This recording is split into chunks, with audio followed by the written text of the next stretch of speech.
Party ಕೊಡಿಸಿಲ್ಲ ಎಂಬ ಕಾರಣಕ್ಕೆ birthday ಸಂಭ್ರಮದಲ್ಲಿದ್ದ ಯುವಕನ ಮೇಲೆ ಸ್ನೇಹಿತರು ಹಲ್ಲೆ ಮಾಡಿರುವ ಘಟನೆ ದೊಡ್ಡಬಳ್ಳಾಪುರದಲ್ಲಿ ನಡೆದಿದೆ. ದೊಡ್ಡಬಳ್ಳಾಪುರ ತಾಲೂಕಿನ ಗುಂಡಮಗೆರೆ ಕ್ರಾಸ್ ಬಳಿಯ ಇಂಡಿಯನ್ ಆಯಿಲ್ ಪೆಟ್ರೋಲ್ ಬಂಕ್ ಬಳಿ ನಿನ್ನೆ ಸಂಜೆ 5 ಗಂಟೆ ಸುಮಾರಿಗೆ ಘಟನೆ ನಡೆದಿದೆ. ಘಟನೆಯಲ್ಲಿ 24 ವರ್ಷದ ರಾಮ್ಕುಮಾರ್ ಹಲ್ಲೆಗೆ ತುತ್ತಾಗಿದ್ದು ಖಾಸಗಿ ಆಸ್ಪತ್ರೆಯಲ್ಲಿ ಚಿಕಿತ್ಸೆ ಪಡೆಯುತ್ತಿದ್ದಾರೆ. ಹಲ್ಲೆಗೊಳಗಾದ ರಾಮ್ಕುಮಾರ್ ಸಹೋದರ ಸುಪ್ರೀತ್ ಡಿ ನಾಯ್ಕ್ ನೀಡಿದ ದೂರಿನ ಆಧಾರದ ಮೇಲೆ ದೊಡ್ಡಬಳ್ಳಾಪುರ ಗ್ರಾಮಾಂತರ ಪೊಲೀಸ್ ಠಾಣೆಯಲ್ಲಿ ಪ್ರಕರಣ ದಾಖಲಾಗಿದೆ. ಹಲ್ಲೆ ಮಾಡಿದ ಶಿವಕುಮಾರ್ ಮತ್ತು 12 ಜನರ ವಿರುದ್ಧ ಪ್ರಕರಣ ದಾಖಲಾಗಿದೆ.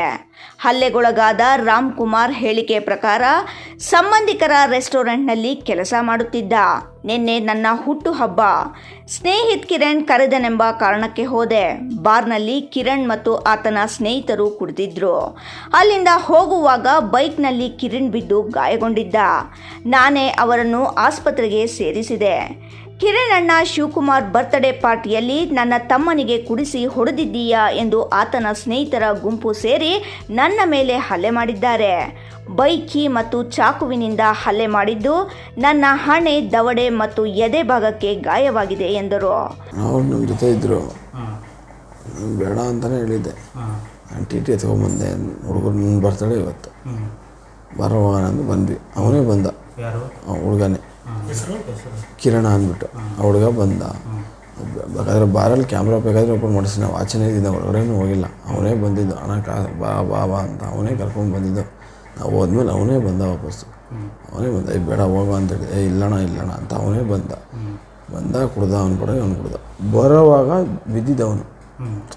ವಾಪಸ್ ಮನೆಗೆ ಹೋಗ್ಬೇಕಾದ್ರೆ ಬಿದ್ದಿದ್ದವನು. ಟರ್ನಿಂಗಲ್ಲಿ ಬಿದ್ದಿದ್ದವನು. ಬಿದ್ದಿದ್ದಾಗ ನಮಗೆ ಸೌಂಡ್, ಅವ್ನ ಗಾಡಿ ಸೈಲೆನ್ಸರ್ ಟಪೋ ಟಪೋ ಅಂತ ಇತ್ತು. ಬಿದ್ದೋದ ಅಂತ. ಇಲ್ಲ ಬಿಡ ಅಂತ ನಾವೆಲ್ಲ ಅಂದ್ವಿ. ಆಮೇಲೆ ನಮಗೆ ಇಲ್ಲ ಬಿದ್ದವನೇ, ಎತ್ಕೋ ಗಾಡಿ. ನಾನು ಟಿ ಟಿ ರಿವರ್ಸ್ ಹೊಡ್ಕೊಂಡೆ. ರಿವರ್ಸ್ ಆಗೇ ಬಂದೆ. ಮುಂದೆ ಯಾರೋ ಎತ್ಕೊತಾ ಇದ್ರು. 3-4 ಜನ ಇದ್ದರು.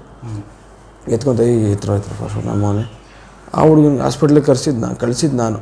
ಈಗ ಕರ್ಕೊಂಡೋಗ ಫಸ್ಟು ಹಾಸ್ಪಿಟ್ಲಿಗೆ ಕರ್ಕೊಂಡೋಗಿ ಏನಾದ್ರು ನೋಡೋಣ, ಆಮೇಲೆ ಮುಂದೆ ನೋಡ್ಕೊಳ್ಳೋಣ ಅಂತ ಗಾಡಿಯನ್ನು ಅಲ್ಲೇ ಹಾಕಿದ್ದೀವಿ. ಆ ಸ್ಕಿಡ್ ಆಗಿರೋ ಎಲ್ಲರೂ ಬೈತಾವ್ರೆ. ಈ ಪಾರ್ಟಿ ನೋಡಿದ್ರೆ ನೀನೇ ಹೊಡೆದಿದ್ದೀರ, ನೀನೇ ಹೊಡೆದ್ಬಿಟ್ಟು ಬಿದ್ದೋಗವನೆ ಅಂತ ಹೇಳ್ತಾ ಇದೆಯಾ ಅಂತ ಹೇಳ್ತಾನೆ ಅವ್ರ ಅಣ್ಣ ಶಿವು. ಹೊಡೆದ್ಬಿಟ್ಟು ನೀನು ಬಿದ್ದೋಗವನೆ ಅಂತ ನಾವು ಹೊಡಿತಾ ಇದ್ದೀರಾ, ಹಂಗೆ ಹಿಂಗೆ ಅಂತ. ಯಾರು ಹೇಳಿದ್ದ? ಬಾರ ತೋರಿಸ್ತೀನಿ ಅಂತ. ಎಲ್ಲಿಗೆ ಬರಬೇಕು ಹೇಳೋ ಅಂತ. ಬಾರಪ್ಪ ಗುಣಮೇಘ ಕ್ರಾಸ್ ಹತ್ರ. ಅವ್ನು ಅಲ್ಲೇ ಬಿದ್ದಿರೋ ತೋರಿಸ್ತೀನಿ ಅಂತ ನಾನು ಹೇಳಿದೆ. ಆಯ್ತು ಬರ್ತೀನಿ ಅಂತ 3 ಜನ ಬಂದರು. ಆಮೇಲೆ ಬರೋರೆಲ್ಲ ಎಲ್ಲಿದ್ದರೂ ಗೊತ್ತಿಲ್ಲ, ಎಲ್ಲ ಬಂದುಬಿಟ್ರು. ಒಂದು 10-15 ಜನ ಇದ್ದರು ಟೋಟಲ್. ಅವರು ಬಂದರು. ಯಾಕ ಅಂತ ಮಾತಾಡ್ತಾನೆ ಇದ್ದೀನಿ. ಬೇಕಾದ ಏನಾಯ್ತು? ಇರೋ ನಮ್ಮ ಮಾವನಿಗೆ ಫೋನ್ ಹಾಕ್ತೀನಿ, ನಮ್ಮ ಮಾವನ ಮನೆಯವ್ರು ಬರ್ತಾಯಿರೋ ಮಾತಾಡೋಣ ಯಾಕ ಅಂದೆ. ಬಂದವರು ಎಲ್ಲ ಬುಕ್ಕೆ ಗುದ್ದೇ ಬಿಟ್ರು. ಹಲ್ಲೆಗೊಳಗಾದ ರಾಮ್ಕುಮಾರ್ ಸಂಬಂಧಿ ಮಂಜುನಾಥ್ ನಾಯಕ್ ಮಾತನಾಡಿ ಬರ್ತ್ಡೇ ಪಾರ್ಟಿ ಕೊಡಿಸಿಲ್ಲ ಎಂದು ಹಲ್ಲೆ ಮಾಡಿದ್ದಾರೆ. ಇತ್ತೀಚೆಗೆ ದೊಡ್ಡಬಳ್ಳಾಪುರದಲ್ಲಿ ಗಾಂಜಾ ಹಾವಳಿ ಹೆಚ್ಚಾಗಿದೆ. ಗಾಂಜಾ ನಶೆಯಲ್ಲಿ ಇಂತಹ ಘಟನೆಗಳು ನಡೆಯುತ್ತಿವೆ. ಇಂತಹ ಕೃತ್ಯಗಳಿಗೆ ಕಡಿವಾಣ ಹಾಕಬೇಕೆಂದು ಒತ್ತಾಯಿಸಿದರು. ಕುಮಾರ್ ಅಂತ ಹೇಳ್ಬಿಟ್ಟು ಹುಡುಗ ಗೊಲ್ಲಳ್ಳಿ ತಾಂಡದನು, 24 ವರ್ಷ ವಯಸ್ಸವನಿಗೆ. ನನಗೆ ಆತ ಬಂದ್ಬಿಟ್ಟು ಮಾವನ ಮಗ ಆಗಬೇಕು. ಏನಾಗಿದೆ, ಅವನು ಇವತ್ತು ಬರ್ತ್ಡೇ ಇರುತ್ತೆ. ಬರ್ತ್ಡೇ ಇರೋದ್ರಿಂದ ಯಾವ ಕಾರಣಕ್ಕೆ ಏನಾಯ್ತು ಅಂತ ಗೊತ್ತಿಲ್ಲ. ಅವ್ನು ಸೀದಾ ನಾಯ್ಕರಂಡಳ್ಳಿ, ಗೊಲ್ಲಳ್ಳಿಯಿಂದ ನಾಯ್ಕರಂಡಳ್ಳಿಗೆ ಬರೋವಾಗ ಗುಂಡಮಗೆರೆ ಕ್ರಾಸ್ಗೆ ಇವನು ಶಿವಕುಮಾರ್ ಅನ್ನೋ ವ್ಯಕ್ತಿ ಫೋನ್ ಮಾಡಿ ಕರ್ಸ್ಕೊತಾನೆ. ನಿನ್ನ ಬರ್ತ್ಡೇ ಪಾರ್ಟಿ ಇದೆ ಇವತ್ತು, ನಮಗೆಲ್ಲ ಪಾರ್ಟಿ ಕೊಡಿಸ್ಬಾ, ಬರ್ತ್ಡೇ ಇದೆ ನಿಂದು, ಪಾರ್ಟಿ ಕೊಡಿಸ್ಬಾ ಅಂತ ಕರೀತಾನೆ. ಇಲ್ಲಪ್ಪ, ನನಗೆ ದುಡ್ಡು ಕಾಸಿಲ್ಲ ನನ್ನ ಹತ್ರ, ಇಲ್ಲಿ ಬಂದರೆ ಟೀ ಕಾಫಿ ಕೊಟ್ಟು ಕಳಿಸ್ತೀನಪ್ಪ, ಗುಂಡಮಗೆರೆ ಕ್ರಾಸಲ್ಲಿ ಇದ್ದೀನಿ ನಾನು ಅಂತ ಹೇಳ್ಬಿಟ್ಟು ಹೇಳ್ತಾನೆ. ಅವ್ರು ಯಾವ ವಿಚಾರಕ್ಕೆ ಏನು ಕೇಳಿದ್ರು ಅಂತ ಗೊತ್ತಿಲ್ಲ. ಆಮೇಲೆ ಏಕಾಏಕಿ ಬರ್ತಾರೆ. ಒಂದು 10-12 ಜನ ಹುಡುಗರು ಒಂದೇ ಸಮನೆ ಬರ್ತಾರೆ. ಇವನು ಶಿವಕುಮಾರ್ ಅನ್ನೋನು ಗೊಲ್ಲಳ್ಳಿ ತಾಂಡದವನೇ. ಅವನು ಆ್ಯಕ್ಚುಲಿ ಮೂಲ ಬಂದ್ಬಿಟ್ಟು ಅವ್ನು ಬಿಹಾರವನು. ಅವ್ರ ತಂದೆ ಬಿಹಾರವನು, ಇಲ್ಲೇ ಅನ್ನೋ ಮದುವೆ ಆಗ್ಬಿಟ್ಟಿರ್ತಾನೆ. ಅವನೇನು ಮಾಡ್ತಾನೆ, ಯಾರೋ ಸ್ವಲ್ಪ ಹುಡುಗನ ಪುಂಡ್ ಪೋಖ್ರಿಗಳನ್ನೆಲ್ಲ ಹಾಕೊಂಡ್ಬಂದ್ಬಿಟ್ಟು ಏನು ಮಾಡ್ತಾನೆ, ಇವನಿಗೆ ಪೆಟ್ರೋಲ್ ಬಂಕ್ ಹತ್ರನೇ, ಅಲ್ಲಿ ಕ್ಯಾಮ್ರಾ ಎಲ್ಲ ಇದೆ, ಕ್ಯಾಮ್ರಾ ಎಲ್ಲ ರೆಕಾರ್ಡಿಂಗ್ ಎಲ್ಲ ಇದೆ, ಅಲ್ಲಿ ಕ್ಯಾಮ್ರಾ ಎಲ್ಲ ಇದೆ. ಸುಮಾರು ಒಂದು 4:15 ಟೈಮಲ್ಲಿ ಹೆಂಗಂದ್ರಂಗೆ ಹೊಡೆದ್ಬಿಟ್ಟಿದ್ದಾರೆ. ಏನೋ ಚಾಕು ಎಲ್ಲ ತಂದಿದ್ರು ಅಂತ ಹೇಳ್ಬಿಟ್ಟು ಹುಡುಗ ಹೇಳ್ತಾ ಇದ್ದಾನೆ, ಹಾಸ್ಪಿಟಲ್ ಇರೋನು ಹೇಳ್ತಾ ಇದ್ದಾನೆ. ಹೊಡೆದು ಇಲ್ಲೆಲ್ಲ ಹಣೆಗೆಲ್ಲ ಒಂದು 4 ಸ್ಟಿಚ್ ಬಿದ್ದಿದೆ. ಮತ್ತೆ ಇದೆಲ್ಲ ಫುಲ್ ಇದೆಲ್ಲ ಓಪನ್ ಮಾಡ್ಬಿಟ್ಟಿದ್ದಾರೆ.